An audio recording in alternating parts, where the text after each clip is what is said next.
nothing you want is going to happen in your timing. It almost never does. How many times have you wanted to have something to happen at a particular time and date and it didn't happen? You know how many times that's happened to you? It happens all the time. So everything you ask God for, it comes in a process. It's going to happen, especially if you write it down. That's the secret. Everything you want has to be written. This is a principle of success that isn't often taught. It's the never giving up that hurts people the most. You pray for something, you ask God for something, then when it don't happen in your time, then you create these human excuses. Well, I guess it wasn't meant to be. I guess it wasn't the Lord's will. It'll never happen. It just didn't happen in your timing. But I can almost assure you, nothing you want is going to happen in your timing. It almost never does. How many times have you wanted to have something to happen at a particular time and date and it didn't happen? You know how many times that's happened to you? It happens all the time. I wanted a bike one Christmas. Went downstairs, it wasn't there. I mean, man, come on now. I was pissed at Santa Claus, my daddy. I was pissed at everybody. I didn't get that new bike for another 2 Christmases. But I got it, and when I got it, I appreciated the bike, and I took better care of it because I needed it, and I wanted it. It's so crazy, because because we were poor, so I would ask my father for stuff that was like unreasonable. My daughter asked for horses. My daughter's an equestrian rider. I bought her horses. She rides horses in Wellington, and she was an equestrian rider. Didn't work like that when I was growing up. I asked my daddy for a pony. Told me to go outside and put some hair on their bike.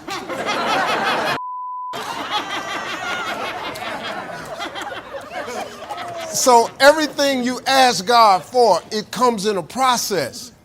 It's going to happen, especially if you write it down. That's the secret. Everything you want has to be written. This is a principle of success that isn't often taught. But it's in the Bible. There's a scripture that tells you that you must do this. It's Habakkuk 2:2. Just go read it. Habakkuk 2:2 says, write the vision and make it plain, so that he who reads it will run to it. And even though it tarry means take a long time, wait for it, for surely it will come at an appointed time. Everything you write on paper that God puts in your mind and your imagination, he puts it in your imagination because that's a sign of things to come. That's what he puts. Everything for you, he places it in your imagination. If you write it down and keep the faith, you'll get everything on that paper.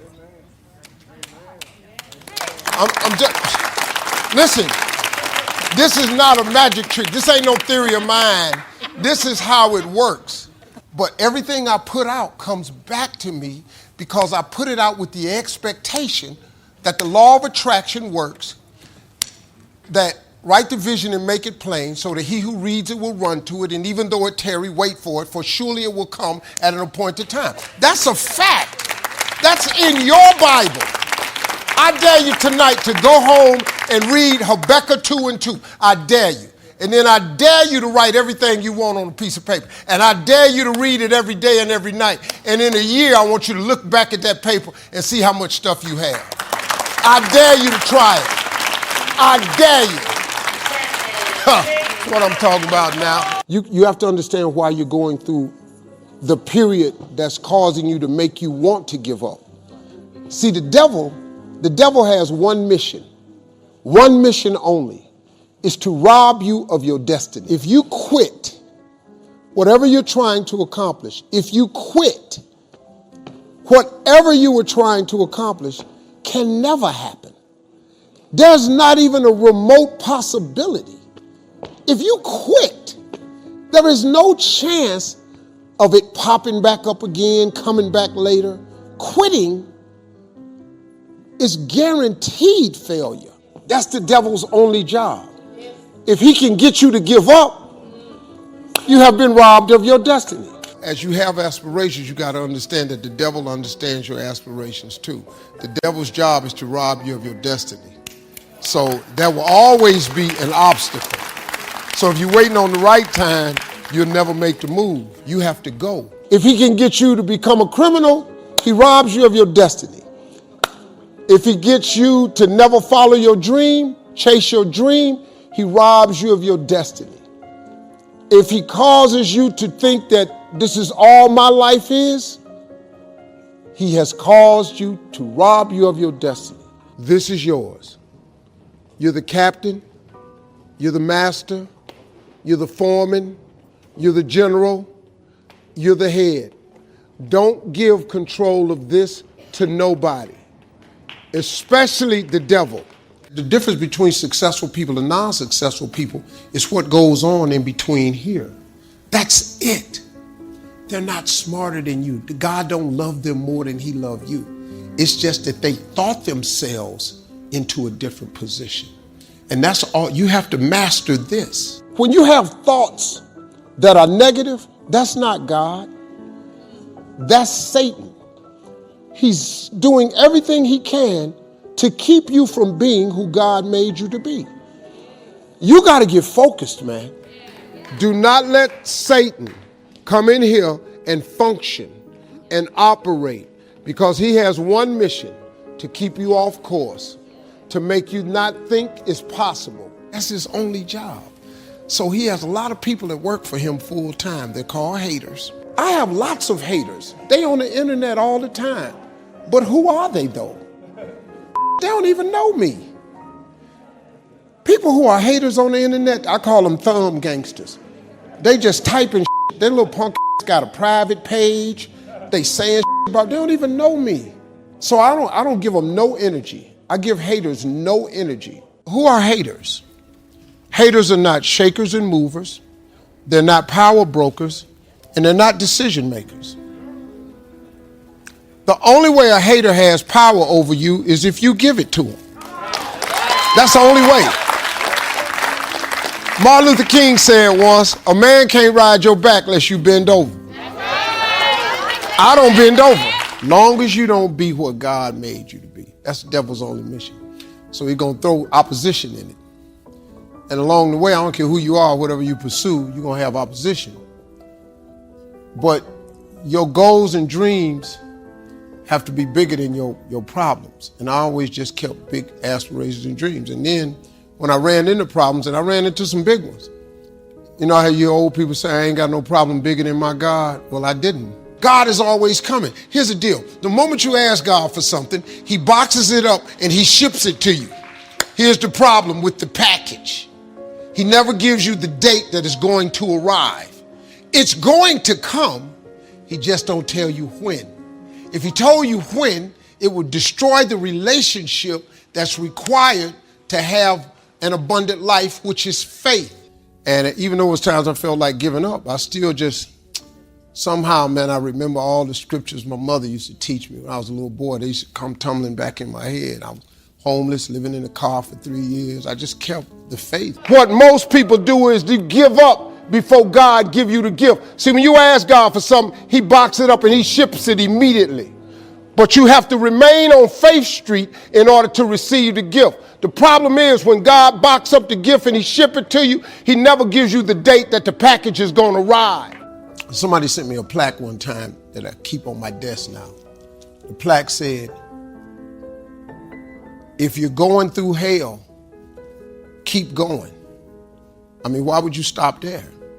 You know, I was in hell, so why stop now? If you're going through hell, you should keep going. Most people move off Faith Street before the package get there. You can't move over on the I Doubted Boulevard. He don't ship packages to I Doubted Boulevard. He only ship packages to Faith Street. You can't get over there on I Don't See House Circle. He don't ship nothing to I Don't See House Circle. So when you move out of faith, the package got to go back to sender. I kept telling them $25 jokes till they started paying me $250 a night. I kept telling them $250 jokes till they started paying me $25,000 a night.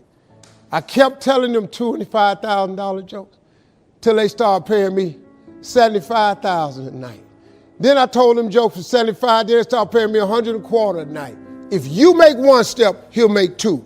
And don't worry about where you're going with it. Just get started. He'll show you the way to go because he wants you to get to your destiny.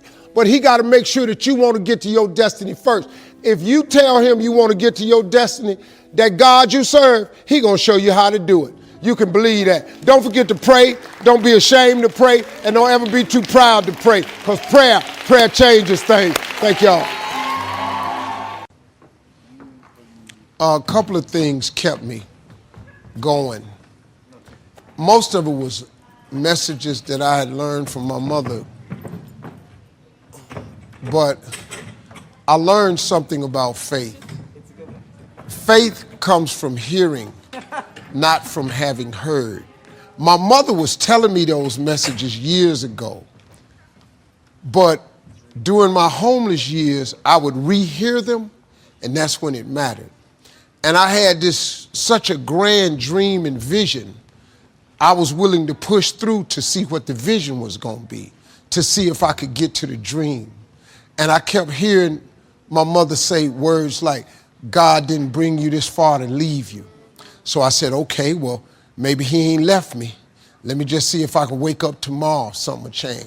You know, then I kept hearing stuff like faith is the belief in things that you cannot see. Or say, okay, cool. So I don't see nothing but this homelessness right now, but I think I'm gonna make it one day. And I just kept going, man. I just kept.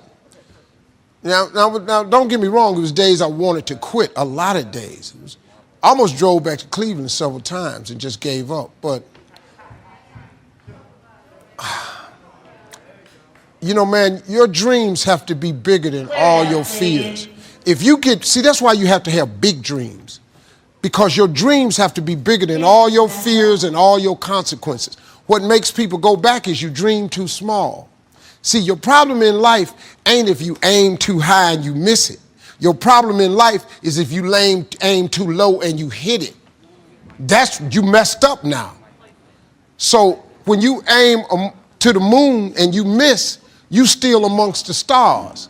So it kind of keeps you motivated a lot longer, man, to help you push through. Because everybody's going to have a push through moment. Because everybody has a turn back moment. The key to making it is you can never turn back. See, God is always coming. See, look, man, when you ask God for something, God boxes it up, put your name on it, and he ships it the day you ask for it. Soon as you ask for it, he ships it. The problem with the package is he never tells you the date that it's going to arrive. If he did that, it would destroy the one element that he requires, your faith. So God sends your package, but he only delivers to Faith Street. If you step off of Faith Street and you go over here to I Don't Believe It Boulevard, he don't ship there. If you step over here to I Don't See How Avenue, he don't ship there. If you step over here to Ain't No Way Circle, he don't ship there. The package only goes to Faith Street. What happens to the average person is that when the package arrives and you ain't on Faith Street, it's just like the post office and FedEx, UPS. If you ain't there, the package got to go back. You know how many packages you got in heaven with your name on it that got sent back? This is real talk, man. This is how it works. Being successful, y'all, is not a magic trick. You have to learn the principles of success. You can be successful at anything. You really can, man. I don't have no education. I'm not really like school smart, none of that. Now I got a lot of people work for me, got degrees. See, when I don't know something, I pay somebody to know it. Just come stay around here. I come down here and do the gift. I keep telling the jokes. I'm telling you, God has an incredible life for you. All you got to do is ask him for it. Be willing to put in the work. But now this work part is hard. Success is hard. But let me ask you a question. Ain't not being successful hard too? So now which hard you want? You want the hard with some options and some benefits, or you want the hard with ain't nothing going on? I'm going to take the hard with the option and benefits. Give me that hard. Let me try that. I can take a sentence or a thought and make it comical. Now, one dude told me once that, Yeah, well, I hear you saying it, Miss Harvey, but you ain't funny to me. I ain't got to be funny to you. You've never bought a ticket to see me. No, I haven't. I still made it, though. It doesn't matter what nobody else thinks. What they got to do? I don't think you funny. Listen, let me tell you something. If you can think of something to get $10 for, I bet all of you have something that God has gifted you with that you could convince somebody to give you $10 for. I'm gonna show you how to become a millionaire. All you need is to have one thing that you can get $10 for. I don't care if it's cutting hair, cutting grass, painting, babysitting, typing papers, walking dogs. I don't care what it is. Just get somebody to give you $10. All I want you to do is do it and get $10. After you get the $10, I want you to do it 10 more times. That's all. You'll have $100. Now, when you get that $100, whatever you did to get the $100, I want you to do it 10 more times. You're going to have $1,000. Now, it get a little tricky now. Whatever you did to make the $1,000, listen to me close. What I want you to do is do it 10 more times. That's what I want you to do. Don't change shit. Just do it 10 more times. You'll now have $10,000. Now, there's where you got to start using your faith. After you make $10,000 with this $10 idea, all I want you to do is do it 10 more times. Just 10, whatever you did to make the 10,000, do it 10 more times. You're going to have $100,000. Here's the trick of tricks. Once you make $100,000, you're going to have to hire a few people. And all I want you to do after you make the $100,000, same thing you did to make the $100,000, I just want you to do it 10 more times. Congratulations. You are a millionaire. That's how it's done. These jokes I'm telling right now, these $25 jokes. My first gig paid me $25. These the same jokes. This just English. I ain't learned how to do this in Spanish or none of this. I just kept telling these jokes in English. 10 more times, 10 more times, 10 more. Till they started paying me $25,000 a night. Then they started paying me $100,000 a night, $150,000, $250,000 a night. I made $500,000 telling jokes in one night. They're the same jokes. I just kept telling them over and over and over and over and over. $25 jokes repeated on a 10-time multiple. You could be a millionaire babysitting. You could be a millionaire doing eyebrows. You can be a millionaire cutting grass. You could be a millionaire as a barber, painting houses. You already have the gift. God has already given you the gift. He gave it to you at birth. You was born with it. God ain't never created a soul he didn't give a birth to. That he didn't give a gift to at birth. You sitting up in here, if you're poor today, it's because you tripping. You just tripping. You done talked yourself out your God-given gift. You done got some funky job somewhere and tried to act like you was happy with it. Now they done furloughed you, now you disappointed. You ought to be jumping for joy. Walk your up the hall, go take your gift God gave you and turn yourself into a millionaire.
you.